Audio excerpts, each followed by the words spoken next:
નમસ્કાર, હું તો બોલીશમાં રોનક પટેલ આપનું સ્વાગત કરું છું. રોજ હું તો બોલીશ સ્ટુડિયોમાંથી કરતો હોઉં છું, પરંતુ અરવિંદ કેજરીવાલ દિલ્હીના મુખ્યમંત્રી અને પંજાબના મુખ્યમંત્રી ભગવત માન ગુજરાત આવી ચૂક્યા છે. ગુજરાતની અંદર તેમની તિરંગા યાત્રા અમદાવાદમાં થઈ છે, ત્યારે તેમનું શું પ્લાનિંગ છે 2022ની ગુજરાતની ચૂંટણીને લઈને તેની વાત કરવી છે. એટલે આજે ઇન્ટરવ્યુના અંદાજની અંદર હું તો બોલીશ કાર્યક્રમ કરીશ. આપ મારી સાથે જોઈ શકશો अरविंद केजरीवाल और भगवत मान इंटरव्यू. पंजाब में आपकी सरकार बनने के बाद पहली बार दो राज्य के मुख्यमंत्री एक साथ इंटरव्यू के लिए मेरे साथ मौजूद है. भगवत मान जी मौजूद है, साथ में ही दिल्ली के मुख्यमंत्री केजरीवाल जी मौजूद है. मान साहब, आपसे ही शुरू करना चाहूंगा. सबसे पहले तो आपको बहुत बहुत अभिनंदन, क्योंकि कोई भी स्टेट का मुख्यमंत्री बनता है तो स्वाभाविक तौर पर 100 दिन का प्लानिंग बनाता है अपने स्टेट के लिए. लेकिन मैंने पहले मुख्यमंत्री देखे जो अपने स्टेट के साथ दूसरे प्रदेश में पार्टी के प्रचार के लिए भी निकले. क्या वजह रही? लेकिन आपने ये तो देखा, अच्छी बात है कि आप किसी प्रदेश में निकला, 100 दिन का वो प्लान बनाते हैं, लेकिन हम 100 मिनट का प्लान बना के आए. जितने ऐलान, जितने फैसले हमने 15 दिन में, 16 दिन में हमने किए हैं, पंजाब के लोग ये कह रहे हैं कि इतने तो 15 साल में नहीं हुए. तो चाहे वो 25,000 युवाओं को नई जॉब्स देने का होगा, गारंटी जो हमने दी थी, चाहे 35,000 जो आउटसोर्सिंग और कच्चे मुलाजिम उनको पक्के करने की हो, चाहे वो MLAs की 6-6, 7-7 पेंशन्स ख़त्म करने की हो, चाहे वो प्राइवेट स्कूलों को फीस ना बढ़ाने की हदायतें हों, और एक ही दुकान से वर्दी या किताबें खरीदने के आदेश नहीं दे सकते. वो उनको सबको बताना पड़ेगा कि कौन कौन सी किताबों की दुकानें हैं, उन पर वहाँ पे माता पिता जा सकते हैं. एंटी करप्शन, और एंटी करप्शन का हमने सबसे पहला शहीद आज़म भगत सिंह के दिन नंबर जारी किया 9501200200, जिस पे हमें लोगों ने वीडियो बना के भेजे और बहुत से एक्शन भी हुए. एंटी करप्शन हेल्पलाइन ही एंटी करप्शन एक्शन लाइन है वो. तो अब मेरा फ़र्ज़ है, मेरी पार्टी जो है वो नेशनल लेवल पे जा रही है, और जहाँ भी मेरी ड्यूटी लगेगी तो हम जाएंगे. और ये इन्होंने जो बातें बताई, पहले मैं समझता हूँ 16 तारीख को इनकी शपथ हुई, आज 2 तारीख है, तो कितने 14, 15, 16 दिन हुए हैं. 16 दिन में पंजाब से भ्रष्टाचार ख़त्म हो गया. मैं बताता हूँ कैसे. इन्होंने एक फ़ोन नंबर जारी किया है, और इन्होंने अपनी प्रेस कॉन्फ्रेंस में भी कहा, और इनके ऐड आ रहे हैं कि अब अगर आपसे पंजाब में कोई रिश्वत मांगे तो मना मत करना, जेब में हाथ डालना, उसको फ़ोन को रिकॉर्डिंग पे लगा लेना और उसकी रिकॉर्डिंग कर लेना, ऑडियो रिकॉर्डिंग, और मेरे को भेज देना, और मैं उस अफसर को जेल भेज दूंगा. आप यकीन नहीं मानोगे, पूरे पंजाब में डर बैठ गया है सबके भ्रष्टाचारियों के मन में कि अगर इस बंदे ने, मैं जिससे रिश्वत मांग रहा हूँ, उससे पैसे मांग लिए तो वो मेरी रिकॉर्डिंग करके भेज. इन्होंने कई अफसर सस्पेंड कर दिए, वो कर दिए. पंजाब में भ्रष्टाचार बंद हो गया, गुजरात में भी हो सकता है. इन्होंने एक मैं ऐसा ऐड करना चाहता हूँ, नॉट ओनली ऑफिसर्स की वीडियो आई जो मांग रहे थे पैसे, उल्टा भी आई सर. हाँ, एक ट्रैफिक पुलिस वाले को कोई आदमी 400 रुपए देने की कोशिश कर रहा था कि मुझे गलत काम कराने के, तो उसने कहा अपने साहब को, साहब फोन पे रिकॉर्डिंग करें, ये भगवंत मान को भेजेंगे, ये हमें पैसे देने की कोशिश कर, जबरदस्ती दे. अच्छा, दूसरे 2-3 निर्णय. आज गुजरात के अंदर जनता प्राइवेट स्कूलों की मनमानी से बहुत दुखी है. जबरदस्ती फीस बढ़ा देते हैं. इन्होंने आते ही पहला ऑर्डर जो जारी किया, पंजाब के अंदर कोई प्राइवेट स्कूल फीस नहीं बढ़ाएगा. बहुत बड़ी बात है सर, क्योंकि गुजरात से अब शुरुआत करते हैं सवालों की. गुजरात में आप लोग इस बार चुनाव में आ रहे हैं. पहले तो आप जो गुजरात में खेली क्रिकेट की भाषा में खेले तो शायद जेट प्रैक्टिस थी, लेकिन पहली बार दम खम के साथ उतरने का सोच रहे.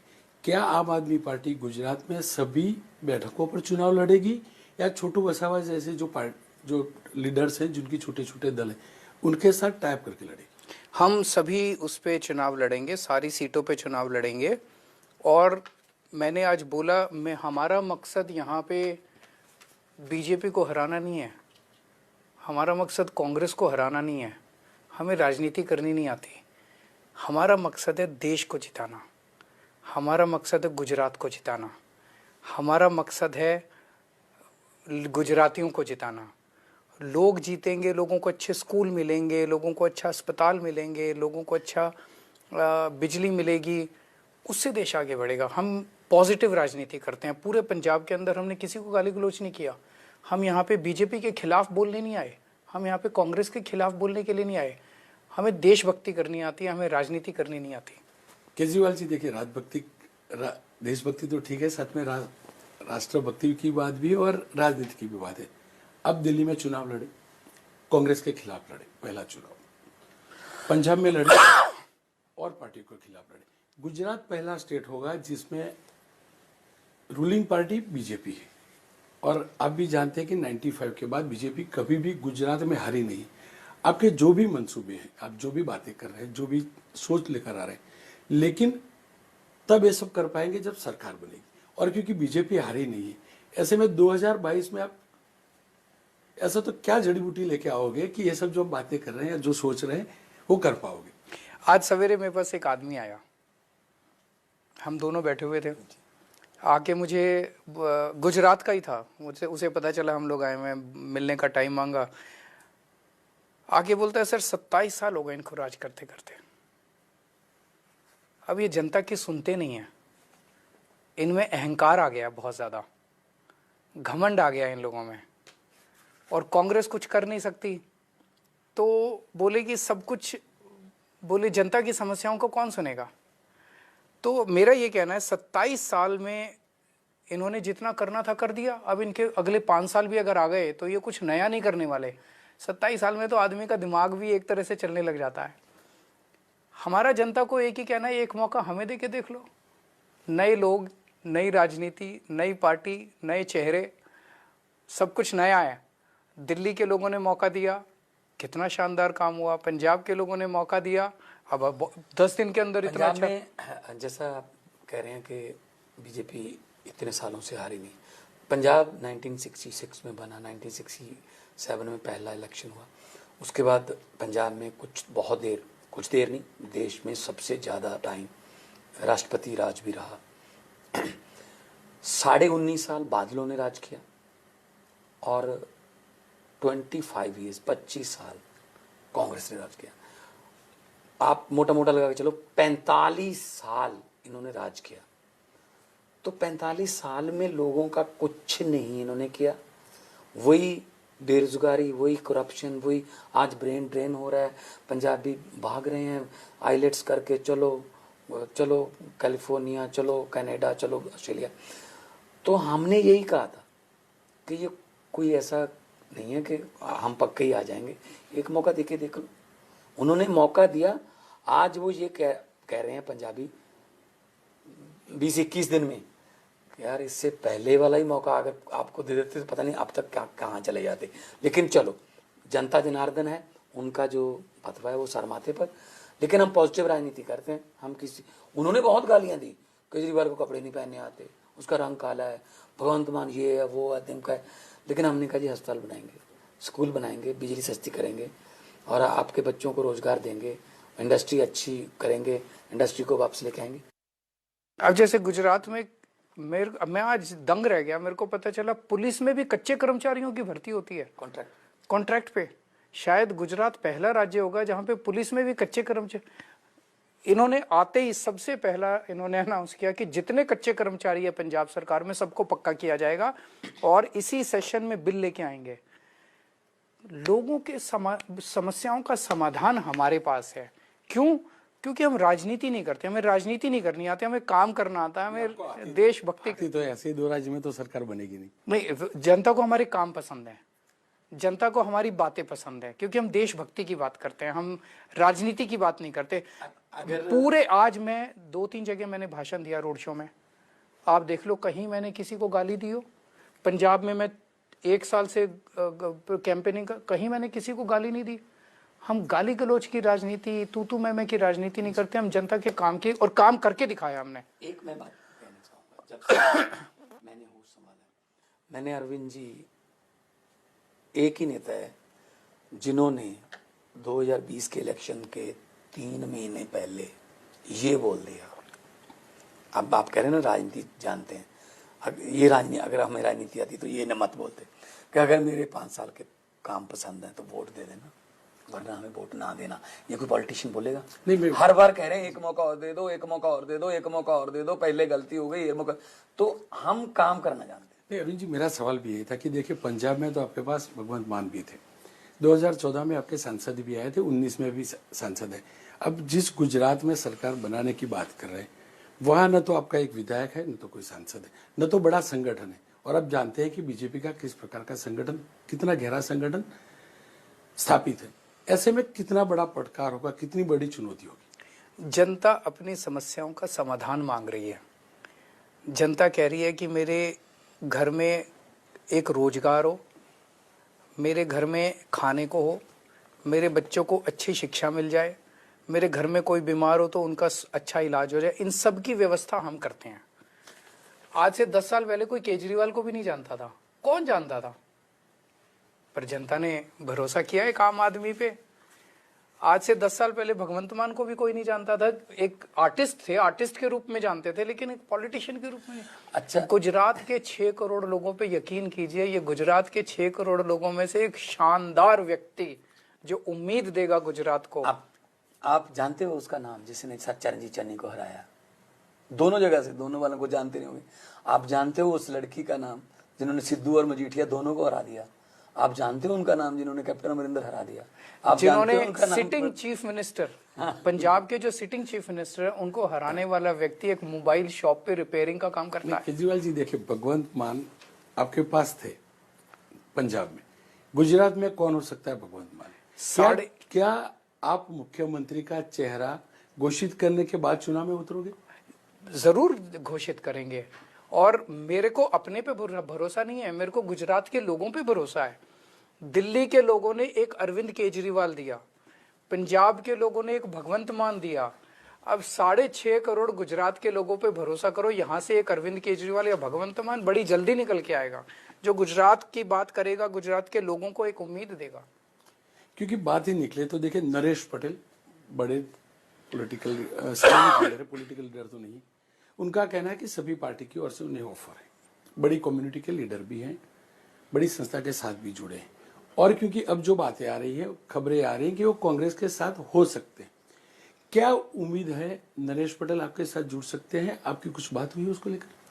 हम गुजरात में जितने भी अच्छे लोग हैं, किसी भी जाति के, उन सब लोगों का हमारी पार्टी में, जो गुजरात में अच्छा चाहते हैं, लोगों के बारे में चाहते हैं, उन सब का आम आदमी पार्टी में स्वागत है। नरेश पटेल जी का भी स्वागत है, दूसरे लोगों का भी स्वागत है। जो लोग आम आदमी पार्टी में आना चाहते हैं और गुजरात का बदलाव चाहते हैं, सब लोगों का स्वागत है। केजरीवाल जी देखिए, आप एक बार बोलते हैं कि आप राजनीति नहीं जानते, लेकिन आपसे अच्छी राजनीति कोई नहीं जान सकता। मुझे भी आप चकमा दे रहे हैं। मेरा सीधा सवाल है, क्या नरेश पटेल आम आदमी पार्टी में शामिल हुए हैं? आपकी कुछ बात हुई? नहीं, बात मेरी सबसे हो रही है। नरेश पटेल जी से भी कई बार मेरी मुलाकातें हुई हैं, और भी गुजरात के बहुत सारे लोगों से। जब से हमने ये तय किया है कि गुजरात में चुनाव लड़ेंगे, मैं पिछली बार शायद लगभग कई महीने पहले आया था, उसके बाद से गुजरात के कई नेताओं का भी, समाज के प्रतिष्ठित लोगों का भी, सब लोगों का आना जाना लगा रहता है, सबसे बात होती है। नरेश पटेल जी से भी बात हुई है हमारी। क्योंकि आपने आने जाने की बात की, तो आना जाना आपकी पार्टी में भी शुरू हुआ। देखिए, सूरत में आपने खाता खोला, उसमें कोई दो राय नहीं थी कि पहली बार चुनाव लड़े, 27 बैठकें लेके, 27 पार्षद लेके, लेकिन उसमें से 5 पार्षद चले गए, 2 वापस आ गए, लेकिन चले तो गए। कोई बात नहीं, भूला भटका जब घर लौट आए तो उसे भूला भटका नहीं बोलते। हमारे 20 सांसद थे, उसमें से 7-8 चले गए थे, 2-3 वापस आ गए थे। उसके बाद उकरे झाड़ू तीला तीला हो गया। आज 92 है हमारे पास, 92। और जो कहते थे झाड़ू तीला तीला हो गया, उनके 18 हैं। और जो कहते थे राज करेंगे 25 साल, उनके पास सिर्फ 3 है, अकाली दल। वो तो ओथ लेने भी नहीं आ रहे कि किस मुंह से जाएंगे। तो मतलब पब्लिक है जी, जनता जो है, पब्लिक जब चाहे आदमी अर्श पर, पब्लिक जब चाहे आदमी फर्श पर। आप आने जाने की बात करते हैं, अच्छे लोगों के स्वागत की भी बात करते हैं। इस चुनाव में 2022 में बीजेपी कुछ लोगों को ड्रॉप करती है या तो टिकट नहीं देती, इसी प्रकार से कांग्रेस किसी की टिकट काटती।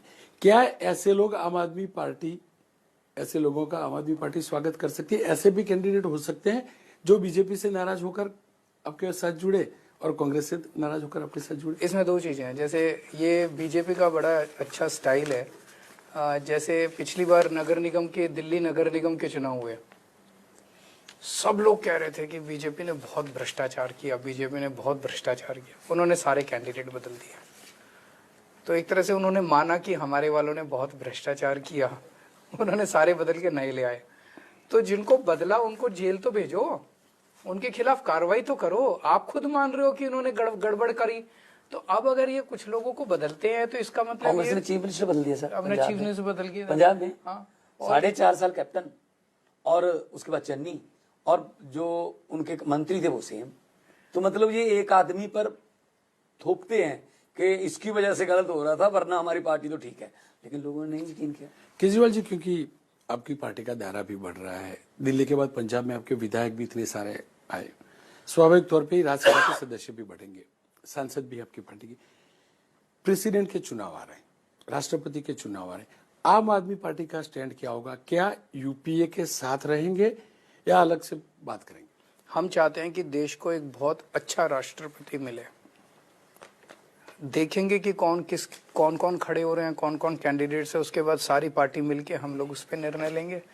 हमारे लिए, जैसा मैंने यहाँ कहा, मैं ना तो यहाँ बीजेपी को हराने आया, ना मैं कांग्रेस को हराने आया, ना मेरा किसी दल से कोई लेना देना है, ना मेरा पार्टी से, ना मेरा किसी नेता के खिलाफ मैं हूँ, ना मेरा मकसद देश है। हम हमेशा देश को सामने रखते हैं, देश के लिए काम कर रहे हैं। जो भी राष्ट्रपति पद के उम्मीदवार होंगे उनमें हम देखेंगे, जो अच्छे होंगे उनका साथ देंगे। क्योंकि देखिए, आप दिल्ली तो जीते, विधानसभा जीत लेते हैं, पंजाब भी विधानसभा जीत ली, लेकिन आप एमसीडी के चुनाव जीत नहीं पाए। क्या वजह हो सकती है? इस बार करा के देखते, वो लोग जीत जाते हैं। हम लोग करा ही नहीं इस बार, बीजेपी डर गई इस बार। बीजेपी ने चुनाव क्यों टाले, बताओ, आप खुद ही बताओ। बीजेपी ने चुनाव क्यों टाले? सरकार बनने के बाद भी तो चुनाव आए थे, तभी तो नहीं जीत पाए थे। उस टाइम नहीं जीत पाते, उसके कई कारण थे, लेकिन इस बार तो जीत रहे थे हम लोग, सारे सर्वे दिखा रहे थे। बीजेपी ने चुनाव टाल दिए, खैर टाल दिए। अब जब भी चुनाव कराएंगे, मेरा को पूरी उम्मीद है कि आम आदमी पार्टी भारी बहुमत से ये चुनाव जीतेगी। मुझे भी यही कहा जाता। क्या आप विधानसभा का चुनाव हार जाते हो, लोकसभा का जीत जाते हो? मैं इससे पहले 4 बार चुनाव लड़ा था। पहले विधानसभा का 2012 में हार गया, 2014 में लोकसभा जीत गया, 2017 में जलालाबाद से मैं हार गया, और 2019 में लोकसभा जीत गया। तो कहते जी आप विधानसभा तो जीत ही नहीं पाओगे, 58,000 से जीते हैं। तो पब्लिक किसी को यहाँ पक्का नहीं बिठाती, पब्लिक जब फैसला करती है तो करती है बस। पॉलिटिशियन की नौकरी पक्की नहीं है। हाँ। कच्ची नौकरी है कि अच्छा कैंडिडेट होगा उसका साथ देंगे, राजनीति करने नहीं आए। क्या बीजेपी आपकी पसंद का, या तो आप जिसको सोचते हैं कि अच्छा कैंडिडेट हो सकता है, उसको प्रेसिडेंट के तौर पे प्रोजेक्ट करती है या प्रेसिडेंट के तौर पे उम्मीदवार घोषित करती है एनडीए की ओर से, तो क्या आप उन्हें साथ देंगे? अच्छा तो हो, देखेंगे किसका क्या, कौन सा क्या है। हम तो बहुत छोटी सी पार्टी है, हमारे तो पूरे इलेक्टोरल कॉलेज में बहुत थोड़े से वोट हैं, हम अपना कैंडिडेट तो खड़ा कर नहीं सकते। तो जो भी कैंडिडेट्स खड़े होंगे, जरूरी नहीं कि कोई पार्टी वाला ही होगा, हो सकता है कोई इंडिपेंडेंट अच्छा खड़ा हो जाए।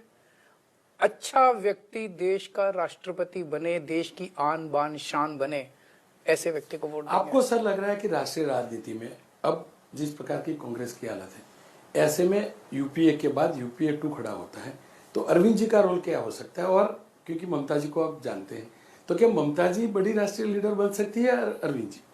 मेरे को ये सारा गणित आता ही नहीं समझ में, ये सारी तोड़ जोड़ गठजोड़ ये मेरे को समझ में ही नहीं आता। मेरा जिंदगी का मकसद है इस देश के 130 करोड़ लोगों का कोलिशन बनाना। उन पार्टियों का कोलिशन मेरे को समझ नहीं आता। 75 साल में इन सारी पार्टियों ने, नेताओं ने मिलकर देश को लूट लिया, देश को बर्बाद कर दिया। अगर दिल्ली के अंदर 6 साल के अंदर, 5 साल के अंदर दिल्ली के सरकारी स्कूल शानदार बन सकते हैं, दिल्ली के प्राइवेट स्कूलों पे हम लगाम लगा सकते हैं, दिल्ली के अंदर बिजली 24 घंटे हो सकती है, दिल्ली में बिजली मुफ्त हो सकती है, दिल्ली में पानी मुफ्त हो सकता है, दिल्ली में पानी 24 घंटे हो सकता है, दिल्ली में सरकारी अस्पताल शानदार बन सकते हैं, इतने मोहल्ला क्लिनिक बन सकते हैं, सड़कें बहुत अच्छी हो गई। अगर दिल्ली का 5 साल में इतना विकास होता है तो इन सारी पार्टियों ने 75 साल में क्यों नहीं किया? देश को जानबूझ के गरीब और जानबूझ के अनपढ़ रखा गया। केवल और केवल गंदी राजनीति हुई है इस देश के अंदर, केवल भ्रष्टाचार हुआ है। इसे बदलना है और इसे केवल देश के लोग बदल सकते हैं, ये पार्टियां नहीं बदल सकती। मेरी जिंदगी का मकसद पार्टीबाजी करना नहीं है, राजनीति करना नहीं है। 130 करोड़ लोगों का कोलिशन बनाएंगे हम। इसमें डॉक्टर भी होंगे, इंजीनियर भी होंगे, किसान भी होंगे, लेबर भी होगी, मजदूर भी होगा, व्यापारी भी होंगे, लॉयर भी होंगे, चार्टर्ड अकाउंटेंट, ये सब मिलके हम मिलके देश को आगे बढ़ाएंगे। देखिए, आप कहते हैं राजनीति नहीं आती, लेकिन राजनीतिक गणित आपका काफी अच्छा है। पंजाब के चुनाव के टाइम पे आप जो भी डिबेट्स में जाते थे, वहां आंकड़ा तक लिख के देते थे कि इतनी सीट आम आदमी पार्टी की आई। आपका गणित क्या कह रहा है? गुजरात में आम आदमी पार्टी की कितनी बैठकें आ सकती है? थोड़ा समय दीजिए, हम सर्वे कराते हैं, लिख के भी देंगे। सर्वे कराते हैं, हमारे सर्वे बड़े सटीक होते हैं। मैं वैसे ही, मैं ज्योतिष नहीं करता, मैं इंजीनियर हूँ, मैं सर्वे करता हूँ। तो थोड़ा सा समय दीजिए, थोड़ा हमें काम कर लेने दीजिए। क्लोजर टू इलेक्शन आपके साथ एक और इंटरव्यू करेंगे। दूसरा एक सवाल था कि एक फिल्म को लेकर काफी विवाद हो, दी कश्मीर फाइल को लेकर। आपने विधानसभा में उस फिल्म को लेकर काफी हंसे भी। क्या वो नेचुरल हंसी थी या राजनीति का हिस्सा था? और क्या आपको लग रहा है आपने जो बयान दिया था वो सही नहीं था? क्या बयान दिया था? आपने जिस प्रकार से फिल्म को लेकर कहा था कि उसको यूट्यूब पे डाल देनी चाहिए, साथ में जिस प्रकार मैं से आपको बात तुरंत हंसे। हम क्यों हंसे? इस हंसे को बीजेपी वाले हमसे ज्यादा हंस रहे थे। वो वहीं बैठे थे सामने, आप वीडियो देखिए पूरा। बीजेपी वाले ज्यादा हंस रहे थे। हम दोनों क्यों हंस रहे थे? बीजेपी वाले भी हंस रहे थे, हम भी हंस रहे थे। बीजेपी के कार्यकर्ताओं को जिस तरह से इस्तेमाल किया जा रहा है इस पिक्चर को प्रमोट करने के लिए, उस पे हंस रहे थे हम। ना तो फिल्म पे हंस रहे थे हम, ना कश्मीरी पंडितों पे हंस रहे थे। अगर ऐसा होता तो वो सामने वाले बीजेपी वाले भी क्यों हंसते हमारे साथ? तो एक ऐसा माहौल था, लेकिन उसको गलत तरीके से प्रोजेक्ट किया गया। कश्मीरी पंडितों के लिए दिल्ली सरकार ने, हमने बहुत कुछ किया है। जितना हमारी तो छोटी सी सरकार है, छोटा सा दायरा है, दिल्ली भी छोटी है।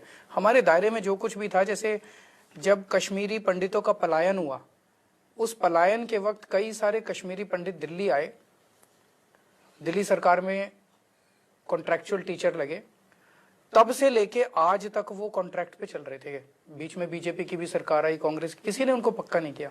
हमारी सरकार ने आके उन लोगों को पक्का किया, हमने उनकी तरफ देखा। तो मेरा मकसद कश्मीरी पंडित हैं, उनका भला करना है। मेरे को किसी पिक्चर से कोई लेना देना नहीं है। नहीं, क्योंकि आपने जब टैक्स फ्री किया गया तो उसको लेकर भी किया, जबकि सच्चाई है कि दिल्ली सरकार ने भी काफी फिल्में टैक्स फ्री की है। नहीं तो तब यूट्यूब वाली बात नहीं कही आपने। मेरा ये कहना है कि टैक्स फ्री कौन सी फिल्म करेंगे, कौन सी फिल्म नहीं करेंगे, फिल्म मुद्दा क्यों बन रहा है? मुद्दा कश्मीरी पंडित है। कश्मीरी पंडितों को अगर आप 32 साल के बाद, 32 साल पहले उन लोगों का पलायन हुआ और उनके ऊपर अत्याचार हुआ, 32 साल के बाद अगर कोई सरकार उठ के ये कहे कि अब तुम्हारे लिए एक फिल्म बना दी है, फिल्म देख लो, ये तो इंसल्ट है उनकी। 32 साल के बाद तो हमें ये कहना चाहिए था कि आपके लिए हमने वहाँ पे रिहेबिलिटेशन का, रीसेटलमेंट का इंतजाम कर लिया, आइए मिलके उनका हाथ पकड़ के उनको कश्मीर ले जाते, जहाँ से उनको विस्थापन हुआ था, वहीं जाके उनके लिए घर बनाते। ये मैं करना चाहूंगा। मैं उनके लिए फिल्म नहीं बनाना चाहूंगा। मैंने पार्लियामेंट में बोला, श्री गुरु तेग बहादुर जी के पास कश्मीरी पंडित आए थे कि जी हमें जबरदस्ती हमारा धर्म परिवर्तन करवा रहे हैं। तो गुरु गोविंद सिंह जी उस समय 8 साल के थे, बालिक थे। तो श्री गुरु तेग बहादुर जी ने कहा कि किसी बड़ी शख्सियत की कुर्बानी की जरूरत है। तो गुरु गोविंद सिंह जी ने कहा, पिताजी आपसे बड़ा कौन हो सकता है? तो गुरु जी गए, चांदनी चौक में उनका शीश उन्होंने दिया।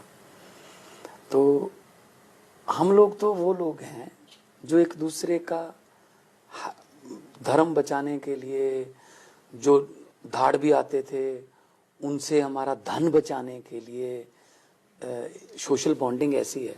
तो ऐसे कुछ कोई नफरत के बीज हमारे बीच में बोएगा, वो नहीं होगा। क्योंकि मैंने पार्लियामेंट में ये भी कहा था, कौम को कबीलों में मत बांटिए, लंबे सफर को मीलों में मत बांटिए। एक बहता दरिया है मेरा भारत देश, इसको नदियों और झीलों में मत बांटिए। सर, आप तो कलाकार रहे हैं, अब कोई फिल्म आती है, इतिहास के ऊपर फिल्म आती है, तो उसमें गलत क्या है? मैं कब कह रहा हूँ गलत है? बहुत सी आई हैं, बहुत सी जो डॉक्यूमेंट्रीज आई हैं, बायोपिक आई हैं। हम गलत क्यों कह रहे हैं? लेकिन एक ही पिक्चर को सरकार प्रमोट कर रही है कि ये देखो इसके इसके इसके पोस्टर लगा दो, इसको ये कर दो, ये इसी को दिखाओ। तो समथिंग, इसका मतलब कुछ ना कुछ मकसद है। दिल्ली में हम प्रचार कर रहे थे 2020 में, हम कह रहे थे स्कूल बनाएंगे, अस्पताल बनाएंगे, बिजली और अच्छी करेंगे, गारंटी है कि जो पिछली सुविधाएं चल रही हैं। तो वो क्या कर रहे थे, वो कर रहे थे ये तो यूपी, ये तो आतंकवादी है, ये तो पाकिस्तानी है, ये तो खालिस्तानी है, ये तो फलाना धिमका, ऐसे ही उन्होंने किसान आंदोलन में किया। तो मतलब कि कानून वापस लेने पड़ गए। हमने पहले ही कहा था कि कानून वापस ले लो, ये कानून नहीं है, मौत के वारंट है, मौत के वारंट में संशोधन नहीं होता, मौत का वारंट सिर्फ वापस ही लिया जा सकता है। तो लेने पड़े। तो विपक्ष का काम है सरकार के कान खोलना, वो खोलते रहेंगे। केजरीवाल जी, आप राजनीति तो नहीं करते, लेकिन राजनीतिक गणित को अच्छे से समझते हैं। क्या कृषि कानून का जो भी इंसिडेंट हुआ, उसका फायदा आम आदमी पार्टी को पंजाब में मिला? मैं नहीं समझता। मैं समझता हूं कि पंजाब के अंदर दो चीजें एक साथ हुई। एक तो मौजूदा पार्टियों के खिलाफ बहुत ज्यादा गुस्सा था लोगों में, बहुत ज्यादा गुस्सा, मतलब ये कि बस इनको नहीं लाना, किसी को भी ले आएंगे, इनको नहीं लाना। तो उसमें कांग्रेस, बीजेपी, अकाली दल, तीनों पार्टियां जो काफी टाइम से पंजाब में, तीनों को हराना चाहते थे अब पंजाब के। और दूसरी तरफ आम आदमी पार्टी को लेके उम्मीद थी, पॉजिटिविटी थी, क्योंकि दिल्ली और पंजाब में लोग आना जाना लगा रहता है। दिल्ली में हमने जो 5 साल में काम किया, उसकी बहुत पॉजिटिव एनर्जी पूरे देश में है। तो लोग देखते थे, जब जाते थे दिल्ली, यार अस्पताल इतने अच्छे हो गए सरकारी, लोगों का सबका फ्री इलाज हो रहा है, फ्री दवाइयाँ मिलती है, स्कूल अच्छे हो गए, सड़कें अच्छी हो गई, बिजली फ्री हो गई, तो हमारे यहाँ भी होनी चाहिए। तो एक पॉजिटिव और एक नेगेटिव, इनके खिलाफ नेगेटिव, हमारे लिए पॉजिटिव, ये बन के 92 सीट्स में कन्वर्ट हो गया। હું તો પોલીસમાં સમય થયો છે એક વિરામનો, વિરામ બાદ ભગવંત માન અને અરવિંદ કેજરીવાલ સાથે વાત યથાવત રાખીશું।